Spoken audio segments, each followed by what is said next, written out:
students, welcome to my YouTube channel economics with Kavita. Previous video में हमने study किया था कि एमपीसी और एमपीएस का रिलेशन क्या होता है और एपीसी और एपीएस का रिलेशन क्या है और इसको किस तरीके से हम प्रूव कर सकते हैं कि एमपीसी और एमपीएस का जो एडिंग है वो 1 क्यों होता है या एपीएस और एपीसी का एडिंग 1 क्यों होता है। आज की जो वीडियो है इसके अंदर हम बात करेंगे कि जो मल्टीप्लायर इफेक्ट है वो किस तरीके से काम करता है और एमपीसी कैसे इफेक्ट करती है मल्टीप्लायर को, तो इसके बारे में आज हम स्टडी करेंगे।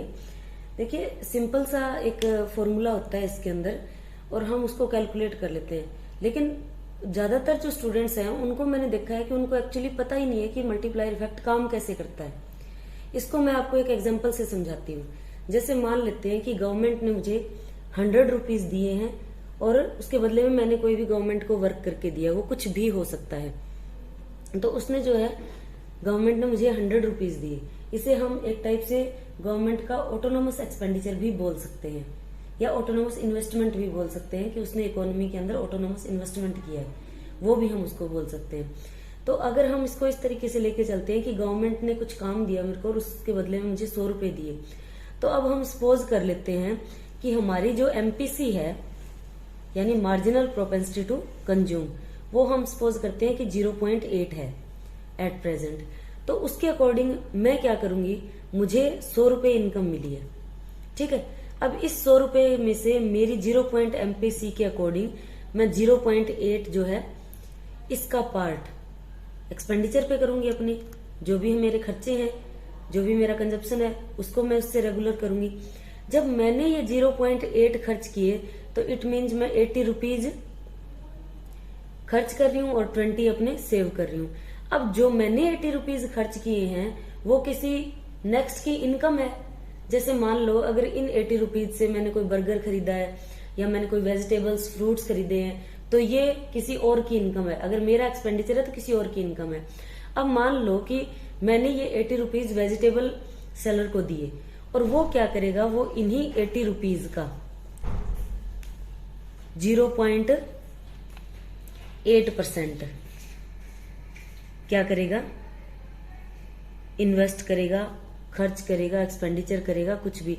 अब ये जो 80 रुपीज है इनका 0.8 पार्ट और ये 80 रुपीज किसका पार्ट थे, 100 रुपीज का।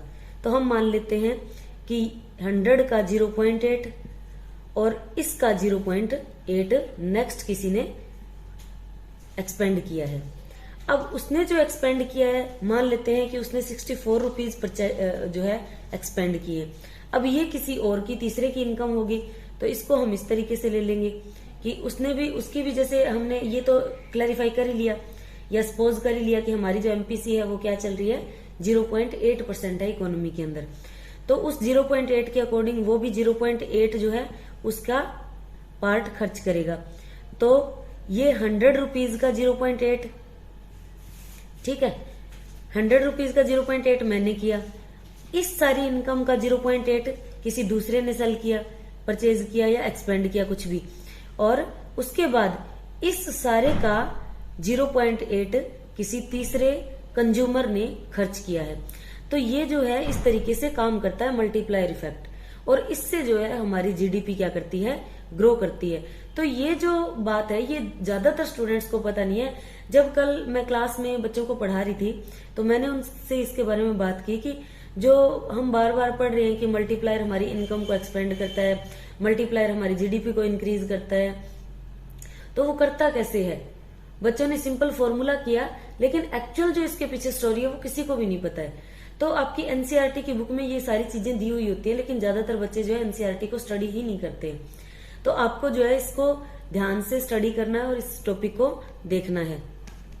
हम बात करते हैं कि अगर इसी चीज को आपको फॉर्मूला बेस्ड करना है तो हम मल्टीप्लायर इफेक्ट को किस तरीके से फाइंड आउट करेंगे। तो जैसे मल्टीप्लायर को हम के से शो करते हैं, के किसको दिखा रहे हैं यहाँ पे, मल्टीप्लायर को। ये क्या है हमारा, इन्वेस्टमेंट मल्टीप्लायर। अब इन्वेस्टमेंट मल्टीप्लायर होता कैसे है, सिंपल एक डेफिनेशन बताती हूँ आपको कि जैसे इन्वेस्टमेंट करते हैं हम, तो हमने क्या किया, हमने इकोनॉमी के अंदर 4 करोड़ के अकॉर्डिंग जो है इन्वेस्टमेंट किया।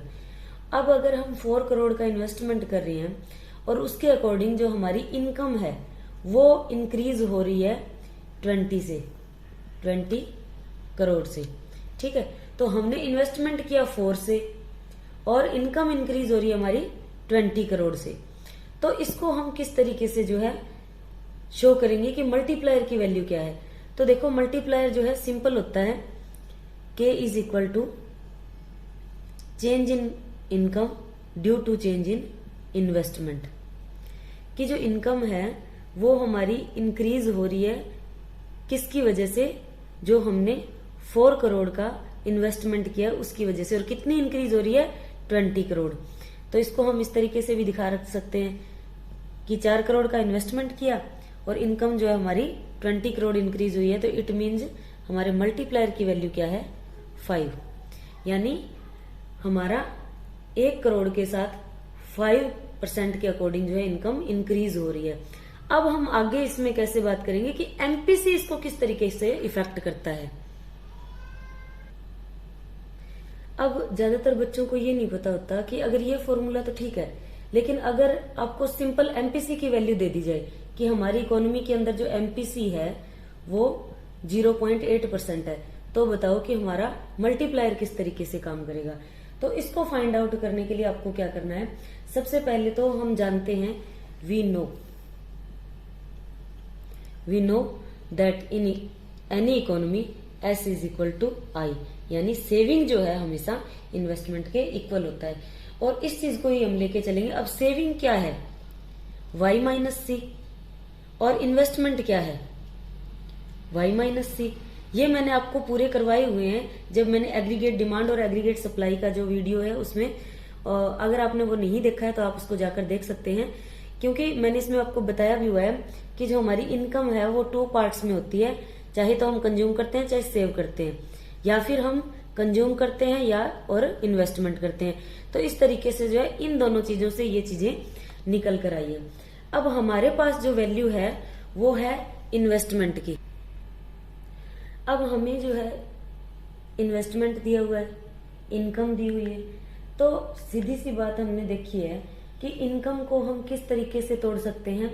इनकम को हम 2 पार्ट्स में डिवाइड करते हैं, एक तो हम कंज्यूम करते हैं और एक हम इन्वेस्ट करते हैं, ठीक है। अब हम क्या कर सकते हैं, हमें वैल्यू चाहिए इसकी, ठीक है। इसकी वैल्यू कैसे निकालेंगे, आई को हम यही रख लेते हैं और सी को जब इधर लेके जाएंगे तो y माइनस सी हो जाएगा। ये आप किसी भी साइड रख सकते हो, इसको मैं ऐसे भी कर सकती हूँ जैसे y minus C is equal to I. तो इस आई को चाहे आप इस साइड रखो चाहे इस side, there is no problem. So now we calculate about investment. तो इन्वेस्टमेंट की वैल्यू किस तरीके से हम पुट आउट कर सकते हैं कि इन्वेस्टमेंट इनकम का वो पार्ट जो हमने कंज्यूम कर लिया उसके बाद जो भी बचता है वो क्या है हमारा इन्वेस्टमेंट, यानी कंजप्शन करने के बाद जितना भी हमारे पास बचेगा उसको हम क्या करेंगे, उसको हम इन्वेस्ट करेंगे। अब हमें क्या करना है, हमें इसके अंदर एक चेंज दिखाना है, तो हम क्या करेंगे, चेंज इन बोथ साइड। अब हम इसके अंदर चेंज करेंगे, change in income is equal to change in y minus change in c। अब जो मेरे पास ये वाला फॉर्मूला है, हम मान लेते हैं कि ये हमारे पास एक वैल्यू बन गई चेंज इन इन्वेस्टमेंट की। तो इस चेंज इन इन्वेस्टमेंट की जगह हम ये वैल्यू जो है पुट कर देंगे। किस तरीके से करेंगे, देखिए ये हमारे पास चेंज इन वाई है, देखो कोई इफेक्ट नहीं आएगा, मैं सिर्फ वैल्यू ही पुट कर रही हूँ चेंज इन आई की। तो चेंज इन इन्वेस्टमेंट की जगह मैं क्या राइट कर सकती हूँ, change in Y minus change in C. जैसे कि आप मैथमेटिक्स में करते हो कि जब हमें कोई भी चीज प्रूव करनी होती है तो हम उसको मैथमेटिकली प्रूव करने की कोशिश करते हैं। हमारे जो भी डिटर्मिनेंट्स होते हैं या जो भी हमारे न्यूमिनेटर होते हैं, डेनोमिनेटर होते हैं, उनके अंदर चेंज करके। तो अब हमें क्या करना है, हमें अब अगर हम ऊपर भी चेंज इन वाई से डिवाइड कर दें और नीचे भी चेंज इन वाई से डिवाइड कर दें तो कोई फर्क नहीं पड़ेगा, क्योंकि हम एक चीज को ऊपर और नीचे दोनों जगह जो है न्यूमिनेटर में भी और डेनोमिनेटर में दोनों में हम डिवाइड कर रहे हैं। तो हम यहाँ पे क्या राइट करेंगे, dividing change in y in both numerator and denominator। ठीक है, अब मैं क्या करूंगी, मैं इसको दोनों साइड जो है यहां पे भी चेंज इन y से डिवाइड करूंगी और यहां भी चेंज इन y से डिवाइड करूंगी। Now we calculate this formula, change in y divide by change in y divide by change in y divide by change in y minus change in c divide by change in y। अब मैंने क्या किया, मैंने कुछ भी नहीं किया है। ये हमारे पास स्टार्टिंग में एक फॉर्मूला था मल्टीप्लायर को फाइंड आउट करने का, कि अगर हमने 4 करोड़ का इन्वेस्टमेंट किया है तो हमारी इनकम जो है 20 करोड़ से इंक्रीज हो रही है, तो हमने मल्टीप्लायर की वैल्यू निकाल ली थी। लेकिन अब इसका एमपीसी से क्या रिलेशन है वो दिखाने के लिए मैंने सिर्फ यहाँ पे जो है चेंज इन आई की वैल्यू निकाली और वो हमने इस तरीके से जो है फाइंड आउट की, और इसको जो है मैंने यहाँ इसकी जगह पुट आउट किया और कुछ भी नहीं किया। अब आप देखिए y से y, चेंज इन y से चेंज इन y कट हो रहा है, तो यहाँ पे क्या बनेगा 1। इधर भी अगर आप देखोगे तो चेंज इन y से चेंज इन y कट हो रहा है, तो यहाँ भी क्या बनेगा 1। और जो change in c divide by change in y है, ये क्या होता है ये सभी को पता है, मैंने करवाया हुआ भी है प्रीवियस वीडियो में।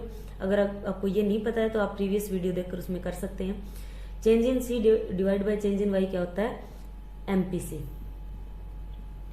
तो अब इससे बिल्कुल क्लियर है कि अगर आपको चेंज इन आई की जगह सिंपल आपको मल्टीप्लायर की वैल्यू एमपीसी की वैल्यू दे दी जाए तो आप मल्टीप्लायर को किस तरीके से कैलकुलेट करोगे। अब ये वैल्यू भी क्या है, ये वैल्यू भी इस मल्टीप्लायर की ही है। अब मान लो कि हमारी इकोनॉमी के अंदर एमपीसी कितनी है, 0.8 है, तो हम इसको अच्छे से कैलकुलेट कर सकते हैं। मल्टीप्लायर की वैल्यू क्या होगी, हम इसकी वैल्यू रख देते हैं एमपीसी की 1 डिवाइड बाय 1 माइनस 0.8। अब देखिए 1 डिवाइड बाय, जब 1 में से 0.8 आप माइनस करोगे तो ये बच जाएगा 0.2। और यहाँ पे हम क्या करेंगे, इसका पॉइंट हटाने के लिए हम क्या करेंगे, ऊपर हम एक 0 लगा देंगे, 2 से इसको डिवाइड करेंगे तो ये बन जाएगा 5।